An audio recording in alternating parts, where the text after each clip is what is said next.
huwag tokhangin ang impeachment. Kiit yan ang tiyuhin ng isa sa mga pinaslang noong Duterte drug war na si Kian De Los Santos. Kasabayan ng panawagan ng ilang grupo na ituloy ang impeachment proceedings laban kay Vice President Sara Duterte. Nakatutok si JP Soriano. To the senators, enough with the dribbling. You are not the spectators. You are the court. Let the trial begin and let the evidence be laid bare. Mensahe yan ni dating senador at incoming party list Representative Laila De Lima sa mga senador na pilit aniyang pinipigil at tila raw ipinababasura ang impeachment trial laban kay Vice President Sara Duterte. Kasama ni De Lima ang Tindig Pilipinas na kinabibilangan ng iba't ibang civil society organizations na naghain ng impeachment complaint laban sa bise.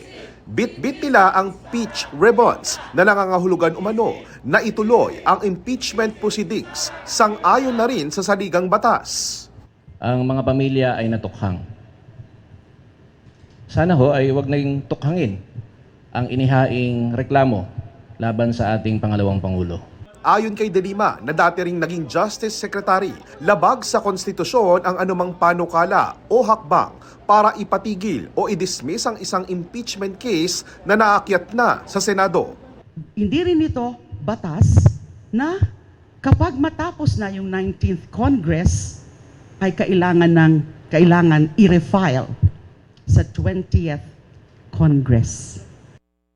Kapag pinatay ako, patayin mo si BBM? Nilalaman ng first article of impeachment laban kay VP Sara ang pagbabanta ng Vice Presidente sa buhay ni na Pangulong Bongbong Marcos, First Lady Liza Araneta Marcos at Speaker Martin Romualdez. Para sa apo ni dating Pangulong Cory Aquino at isa sa mga impeachment complainant na si Kiko Aquino D. Sapat na ito para litisin ang pangalawang Pangulo. For those of us who are complainants, the case is very clear. No, you can't have a vice president that hires assassins. No, in what country is that an acceptable thing for a vice president to do? We hope that is clear for our senators. And if they want to say that that's okay, it's okay for a vice president or it's okay for any citizen to hire an assassin to kill another citizen, they are free to say that in an impeachment hearing.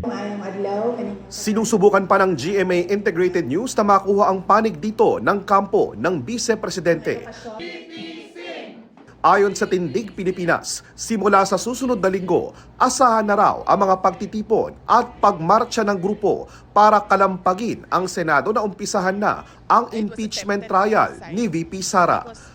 Para sa GMA Integrated News, JP Soriano, nakatutok 24 oras.